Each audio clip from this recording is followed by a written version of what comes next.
Hello mga kakusina! Ako po ulit si Ate Angel ng Kusina ni Angel, and for today's video, gagawa na naman po tayo ng dessert recipe na baka hindi mo pa nagagawa or nasusubukan sa iyong kusina, kaya panoorin mo na ang buong video dahil madali lang po ito. So una, naglagay na tayo ng 3 cups of water sa ating kasirola. Susundan lang natin ito ng isang sachet or 24 grams nitong Menu Magic na red jelly. So ito yung pipiliin natin para maganda yung color. And ito po ay meron rin niyang vitamin C. So kung gusto mo ng ganito, ilalagay ko dyan kung saan ko ito nabili. Plus, siguraduhin po natin na hindi pa nakabukas yung apoy sa ating kalan dahil kailangan po muna nating matunaw yung ating red jelly. Kapag natunaw na po iyan ng maigi, pwede na po nating buksan yung apoy sa ating kalan at lulutuin lang natin yan over medium to low heat at hihintayin po natin kumulo yung ating red jelly. So, habang hinihintay po natin kumulo yung ating red jelly, please don't forget to like and follow yung ating Facebook page, Kusina ni Angel. Kung meron ka ring Instagram, paki-follow na rin ako doon, Kusina ni Angel. At kung gusto mong matuto pa ng iba pang mga recipes, o kaya naman gusto mong mag-share ng mga niluluto mo everyday, pwede kang sumali sa ating Facebook group. Andyan lang po yan sa ating Facebook page. At ayan na nga mga kakusina, kapag nakita nyo po na kumulo na yung ating red jelly mixture, off lang natin yung apoy sa ating kalan at i-transfer na natin to sa ating lagayan. Yan, so isasalin ko lang to dito mga kakusina at hihintayin po natin yung mag-set at mag-firm, and then after po nun, ipapakita ko na sa inyo kung ano pa yung next procedure.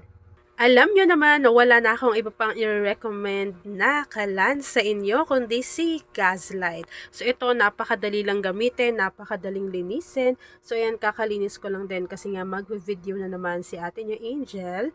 And mura lang din po yung kanilang gas. Sobrang dali lang ding ikabit niyan. Tapos po on and off lang din siya. Pwede ninyong hinaan kung gusto ninyo na medyo mahina yung apoy ninyo. At ayun na nga mga kakusina, nag-set na or nag-firm na yung ating red jelly. Alam nyo ba, itong lagayan ko na to, kung saan ko sinalin yung ating jelly mixture, kahit sobrang init nun, hindi po to nababasag. So ilalagay ko rin dyan kung saan ko to nabili. Even itong ating mixing bowl, sobrang tagal na yan sa atin yung Angel. So ilalagay na natin yan dyan. At maglalagay rin po tayo dito ng buko. Nasa sa inyo na kung gaano karami. So, ako po, 2 piraso po iyan na pang salad. Tapos, pinakayod ko na po iyan. Maglalagay rin po ako dito nitong isang jar or 340 grams ng Tita Ellie Green Kaong. So, i-drain nyo lang yung kanyang syrup. Tapos, isala nyo na yan dyan sa ating mixing bowl. Yan. So, nasa inyo naman kung gusto nyo rin liit-liitan pa yan. Ako kasi gusto ko, hinihiwa ko siya ng mas maliliit. After nun, maglalagay lang din ako nitong nata de coco. Maliliit lang din yan. So, after adding ng ating nata de coco, maglalagay lang po tayo dito ng isang lata or 380 grams ng Marie Evaporada. Ayan, so alam nyo naman, laging gamit ni ating Angel ang Marie Evaporada dahil napakamura lang po niyan sa market. After adding ng ating isang lata ng evaporated milk, maglalagay lang din po tayo dito ng chilled overnight na Marie Condensada. Ito po ay meron din siyang 380 grams. Ayan, tignan nyo naman yung consistency niyan. Hindi talaga tayo tinipid ni Marie. After adding, meron din po tayo ditong 1 can or 370 grams na ng ating all-purpose cream. So, chilled overnight yung inilagay natin dyan na all-purpose cream para po mas mabilis yang lumamig kapag inilagay natin siya sa ating chiller. For example, since chilled na yung ating cream pati yung ating condensed milk, mas mabilis yun na lang yung i-enjoy. Pero nasa sa inyo pa rin kung gusto nyo pa siyang ilagay pa sa inyong chiller, wala namang pong problema. Tapos kung gusto nyo siyang i-enjoy na agad-agad, wala rin po yung problema. Kapag nailagay na po nating lahat yung ating mga ingredients dito sa ating mixing bowl, haluin lang po natin ito ng maigi para mag-combine. Ayan o, sobrang sarap ng recipe natin na ito mga kakusina, sinasabi ko talaga sa inyo. Ayan o, magkano po ba ang buko sa inyong lugar? Sa amin ngayon dito ha, 25 pesos na lang po siya isa. Pero sa ibang tindahan na nabibilan din namin, nagre-range pa rin siya ng 30 to 35 pesos. So, since may suki na ako, sobrang daming nabili doon. 25 pesos lang po yung isang piraso ng kanilang buko. Kung isa ka din pala sa dessert lover, pwede ka bang mag-comment sa ating comment box section kung ano na sa mga dessert recipe ang nasubukan mo na ginawa mo rin gamit ang recipe ng ating Angel. So, color red yung pinili ko na jelly para compatible siya sa color ng green kaong na meron ako dito sa bahay. Tapos yung nata natin is color white, even yung ating buko. Pwede kayo dyang maglagay ng corn para merong color yellow. Kasi pag gumagawa ako nito, sobrang bilis agad maubos sa bahay. As in, hindi pa siya lumalamig. Talaga namang ubos agad. Kaya ang ginagawa ko, pinapalamig ko na yung all-purpose cream para kapag ginawa ko to, pwede na namin agad kainin. At ayan na nga mga kakusina, tapos na naman po ang ating easy dessert recipe na creamy buko salad. Kung nagustuhan mo yung ating video, please like and share this video. At kung hindi ka pa nakakapag-subscribe sa ating YouTube channel na Kusina ni Angel, please click subscribe button, click mo na yung notification bell, click all para lagi kang updated sa bawat ina-upload kong mga videos. At pakishare na rin po ako ng ating video, lalo na kung isa ka din sa dessert lover. Tignan nyo naman yan kung gaano ka-creamy, gaano kasarap at sobra-sobra yung ating sahog. Wala pa tayo dyang sago ha. Yan lang mga kakasina. Thanks for watching and enjoy this video. Hello mga kakasina! Ako po ulit si Ate Angel na Kusina ni Angel. And for today's video, gagawa na naman po tayo ng another dessert recipe na for sure ay hindi mo pa nagagawa or nasusubukan sa iyong kusina. Kaya't panoorin mo na ang buong video dahil madali lang po ito. So una, meron tayo ditong tig 500 ml na microwavable tub. Nilagyan lang po natin yan ng tig kakalahati nitong cake bars. Nasa sa inyo na kung anong flavor ang gusto ninyo. Pero pwede naman yung vanilla. Pwede ito yung makapuno. Pwede rin yung kanilang custard. So ito, tira-tira na lang dan sa aking kusina. Tapos po, ilalagay lang natin yan dito lahat. So ako, ginawa ko, kalahati natin siya para mas tipid. At the same time, magiging kasya yung ating mixture dito. So meron pa tayo dyang lulutuing mixture.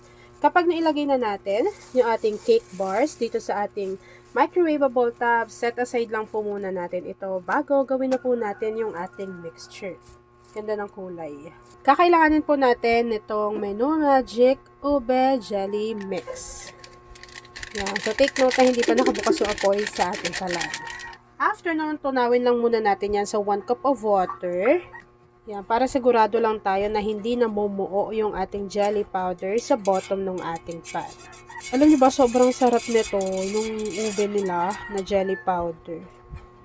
Isa yan sa favorite ko, pagkatas nung leche flan flavor. After nun, maglalagay na tayo dyan ng Marie Evaporada. Ito po ay meron 380 grams. Pero kakailanganin po natin ng 2 lata. Maglagay din tayo at least half teaspoon ng vanilla essence or vanilla extract. And maglalagay na rin po tayo dyan ng 1 can or 380 grams nitong Marie Condensada. So ilagay nyo lang yan dyan lahat. After adding ng ating condensed milk, haluin lang po natin ito ng maigi para mag-combine at hindi siya mamuo sa bottom ng ating pan. Yung dessert recipe natin na ito mga kakusina, sobrang dali lang gawin. Pwede ninyong ipangregalo, pwede ninyong gawing pang negosyo, kaya naman ipanghanda sa kahit anong klaseng okasyon. Kapag sigurado na tayo na natunaw ng maigi yung ating jelly powder, pwede na po natin buksan yung ating apoy sa ating kalan over medium to low heat dahil ayaw po natin na mabigla yung pagkaluto ng ating mixture. Para naman hindi plain yung ating recipe or yung ating dessert, kakailanganin natin dito ng nata de coco. Ito po yung maliliit lang siya. Tapos dinrain ko lang yung kanyang syrup para po hindi maasim. And then, meron po ako ditong grated cheese. Pero hindi ko to ilalagay lahat na. Konti lang. Para pampalasa lang din siya dito sa ating mixture. Yan, tansya-tansya na lang. After adding ng ating nata de coco pati ng ating keso, haluin lang po natin ito ng maigi hanggang sa makita po natin na kumukulo na yung ating mixture. So habang hinahalo ko yan mga kakusina, please don't forget to like and follow yung ating Facebook page, Kusina ni Angel. Kung meron ka ring Instagram, paki-follow na rin ako doon, Kusina ni Angel. At kung gusto mong matuto pa ng iba pang mga recipe o kaya naman gusto mong mag-share ng mga naluluto mo everyday, pwede kang sumali sa ating Facebook group. Andyan lang po yan sa ating Facebook page. At kung isa ka din pala sa dessert lover or oven lover, say hi Angel sa ating comment box section at ilagay mo na rin kung taga saan ka nanonood. Kasalanan bang mahulog sa'yo? Tumingin ka sa akin. And yes mga kakusina, ito nga pa ng ating kasirola. Flex ko lang din sa inyo. Ilalagay ko na dyan kung saan tayo bumili. Alam nyo ba, ang ganda niyan. Tapos sobrang bilis lang linisin kasi nga non-stick yan. Tapos malalim din. Pwede nga rin siyang gawing steamer eh. Kung meron kayo sa saktong steamer na pwede ilagay sa ibabaw, pwede rin yung paglutuan ng mga may sabaw, sinaing, pwede rin dyan. Tapos meron din po yung takip. Meron din siya iba't ibang kulay na pagpipilian. Pero ako po, ito yung pinili ko, yung color yellow. At ayan na nga mga kakasina, kapag kumukulo na po yung ating mixture, pwede na po natin i-off yung apoy sa ating kalan at i-transfer na po natin to doon sa ating mga lagayan or microwavable tub na merong cake bars. Once na i-transfer na po natin yung ating mixture dito sa ating mga lagayan, hihintayin lang po natin tong lumamig, mag-set at mag-firm, and then after po noon, ipapakita ko na sa inyo kung ano yung natapos nating easy dessert recipe. At ayun na nga mga kakusina, once na nag-set na yung ating dessert recipe, nilagyan ko lang po yan ng keso on top, and then after po nun, pwede na natin yang i-enjoy. At ayun na nga mga kakusina, tapos na po ang ating easy dessert recipe na ube nata jelly dessert. Kung nagustuhan mo yung ating video, please like and share this video. At kung hindi ka pa nakapag-subscribe sa ating YouTube channel na Kusina ni Angel, please click subscribe button, click mo na yung notification bell, click all para lagi kang updated sa bawat ina-upload kong mga videos. At kung isa ka din sa dessert lover at oven lover, say hi Angel sa ating comment box section at i-share mo na yung ating video. Yun lang mga kakusina. Thanks for watching and enjoy this video.